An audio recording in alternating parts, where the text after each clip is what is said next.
ನಮಸ್ಕಾರ ಎಲ್ಲರಿಗೂ. ಹೇಗಿದ್ದೀರಾ ಎಲ್ಲರೂ? ನಾನು ಈ ದಿನ ಸಿಂಪಲ್ ಆಗಿ ಒಂದ್ ಚಟ್ನಿಯನ್ನ, ರೆಸಿಪಿಯನ್ನ ತೋರಿಸ್ಬೇಕು ಅನ್ಕೊಂಡಿದ್ದೀನಿ ಎಲ್ಲರಿಗೂನು ಸಹ.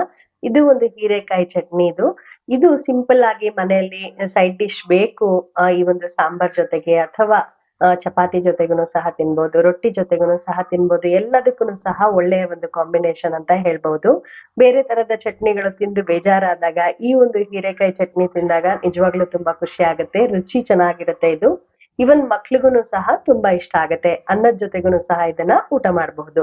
ಸೊ ಈ ಒಂದು ಸಿಂಪಲ್ ರೆಸಿಪಿ ನಿಮಗಾಗಿ ಈ ಒಂದು ವಿಡಿಯೋದಲ್ಲಿ ನಾನು ಶೇರ್ ಮಾಡ್ತಾ ಇದ್ದೀನಿ. ಈ ವಿಡಿಯೋ ನಿಮಗೆ ಇಷ್ಟ ಆದ್ರೆ ಬೇರೆಯವ್ರ ಜೊತೆಗೂನು ಸಹ ನೀವು ಶೇರ್ ಮಾಡಿ ಮತ್ತೆ ನಿಮ್ಮ ಅನಿಸಿಕೆಗಳನ್ನು ಸಹ ನನ್ಗೆ ಕಮೆಂಟ್ ಮೂಲಕ ತಿಳಿಸಿ. ಮತ್ತೆ ಯಾವ್ದಾದ್ರು ರೆಸಿಪಿ ನಿಮಗ್ ಬೇಕು ಅಂತ ಅನ್ಸಿದ್ರು ಸಹ ನೀವು ಕಮೆಂಟ್ ಬಾಕ್ಸ್ ಅಲ್ಲಿ ತಿಳಿಸಿದ್ರೆ ಅದನ್ನ ನಾವು ಶೇರ್ ಮಾಡಬಹುದು. ಹೇಗ್ ಮಾಡೋದು ಹೀರೆಕಾಯಿ ಚಟ್ನಿ ಅಂತ ನೋಡೋಣ. ಇಲ್ಲಿರುವ ಎಲ್ಲ ಪದಾರ್ಥಗಳನ್ನು ಸಹ ಹೀರೆಕಾಯಿ ಚಟ್ನಿಗೆ ಯೂಸ್ ಮಾಡುವಂಥದ್ದು.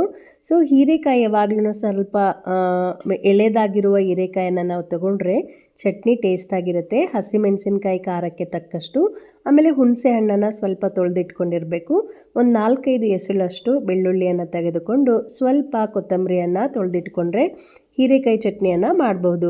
ಈ ಹೀರೆಕಾಯಿಯನ್ನು ತೆಳ್ಳಗೆ ನಾವು ಕಟ್ ಮಾಡ್ಕೊಂಡಿರಬೇಕು. ಇದು ಎಳೆದಾಗಿದೆ, ಸೊ ಅದಕ್ಕೋಸ್ಕರ 2 ಭಾಗವಾಗಿ ನಾನು ಕಟ್ ಮಾಡ್ಕೊಂಡಿದ್ದೀನಿ. 4 ಭಾಗವಾಗಿಯೂ ಸಹ ನೀವು ಕಟ್ ಮಾಡ್ಕೊಳ್ಬಹುದು. ಈಗ ಒಂದು ಬಾಣಲೆಗೆ 2 ಸ್ಪೂನಷ್ಟು ಎಣ್ಣೆಯನ್ನು ಹಾಕಿಬಿಟ್ಟು ಸ್ವಲ್ಪ ಹಸಿಮೆಣಸಿನ್ಕಾಯಿನ ನಾವು ಹುರಿದ್ಕೊಳ್ಬೇಕಾಗತ್ತೆ. ಈ ಹಸಿಮೆಣಸಿನ್ಕಾಯನ್ನು ಫ್ರೈ ಮಾಡಬೇಕಾದ್ರೆ ತುಂಬ ಚಟಪಟ ಅಂತ ಹೇಳಿ ಸಿಡಿಯುವ ಒಂದು ಚಾನ್ಸಸ್ ತುಂಬ ಇರುತ್ತೆ. ಹುಷಾರಾಗಿ ಫ್ರೈ ಮಾಡಿಕೊಂಡು ತೆಗೆದಿಟ್ಕೊಂಡಿರಬೇಕು. ಈಗ ಕಟ್ ಮಾಡಿರುವಂತಹ ಎಲ್ಲ ಹೀರೆಕಾಯನ್ನು ಸಹ ಹಾಕಿಬಿಟ್ಟು ಚೆನ್ನಾಗಿ ಫ್ರೈ ಮಾಡಬೇಕಾಗತ್ತೆ. ಈ ಒಂದು ಫ್ರೈ ಮಾಡಬೇಕಾದ್ರೆ ನಾವು ಸಿಮ್ಮಲ್ಲಿ ಇಟ್ಕೊಂಡಿರಬಹುದು, ಇಲ್ಲ ಅಂದರೆ ಮೀಡಿಯಮ್ ಫ್ಲೇಮಲ್ಲಿ ಇಟ್ಕೊಂಡು ಅಲ್ಲೇ ಇದ್ಬಿಟ್ಟು ಚೆನ್ನಾಗಿ ಫ್ರೈ ಮಾಡ್ಕೊಳ್ಬೇಕು. ಇಲ್ಲ ಅಂದರೆ ಬೇಗ ತಳ ಹತ್ತಿಬಿಡುತ್ತೆ. ಸೊ ಈ ಒಂದು ಹೀರೆಕಾಯಿನ ಯಾವಾಗ್ಲೂ ಸಹ ತುಂಬ ಸಿಪ್ಪೆ ಪೂರ್ತಿಯಾಗಿ ತೆಗಿಬಾರ್ದು. ಸ್ವಲ್ಪ ಸಿಪ್ಪೆ ಇದ್ರೂ ಸಹ ಮೇಲಿನ ಸ್ವಲ್ಪ ಸಿಪ್ಪೆಯನ್ನು ತೆಗೆದ್ರೂ ಸಹ ಸಾಕು.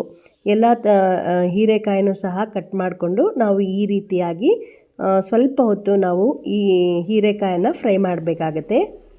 ಹೀರೆಕಾಯನ್ನು ಫ್ರೈ ಮಾಡಬೇಕಾದ್ರೇ ಸ್ವಲ್ಪ ಉಪ್ಪನ್ನು ನಾವು ಸೇರಿಸಿದ್ರೆ ಹೀರೆಕಾಯಿ ಚೆನ್ನಾಗಿ ಫ್ರೈ ಆಗುತ್ತೆ ಬೇಗ.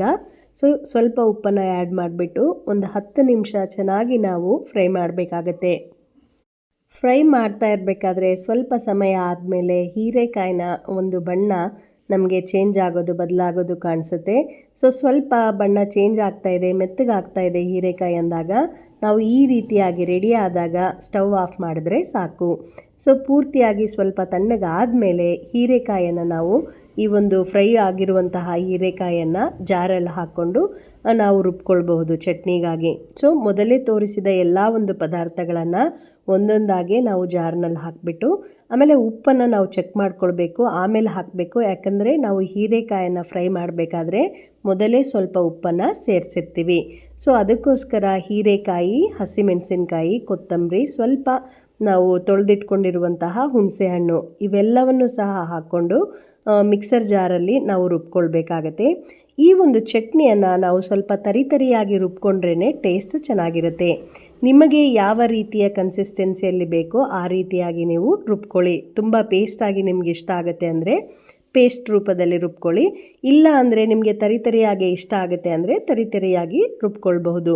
ಆಮೇಲೆ ನೀರೂ ಸಹ ನಿಮಗೆ ಸ್ವಲ್ಪ ನೀರಾಗಿ ಬೇಕು ಅಂದಾಗ ನೀವು ನೀರನ್ನು ಸಹ ಆ್ಯಡ್ ಮಾಡಿಕೊಂಡು ರುಬ್ಕೊಳ್ಬಹುದು.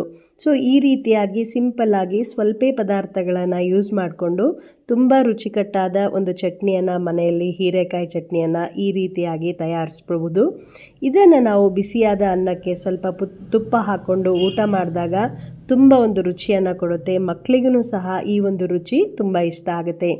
ಇದಲ್ಲದೇನೂ ಸಹ ನಾವು ಚಪಾತಿ ಜೊತೆಗೆ, ಆಮೇಲೆ ರೊಟ್ಟಿ ಜೊತೆಗೆ, ಆಮೇಲೆ ನಿಮಗೆ ಅನ್ನ ಸಾಂಬಾರು ಜೊತೆಗೆ ಸೈಡ್ ಡಿಶ್ ಆಗಿಯೂ ಸಹ ಈ ಒಂದು ಚಟ್ನಿನೂ ಸಹ ನೀವು ಉಪಯೋಗ ಮಾಡಬಹುದು.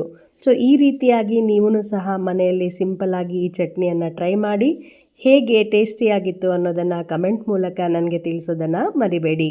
ಮತ್ತೆ ಮುಂದಿನ ಸತಿ ಒಂದು ಒಳ್ಳೆಯ ರೆಸಿಪಿ ಜೊತೆ ನಿಮ್ಮ ಮುಂದೆ ಇರ್ತೀನಿ. ಅಲ್ಲಿವರೆಗೂ ನಮಸ್ಕಾರಗಳು. Thank you for watching.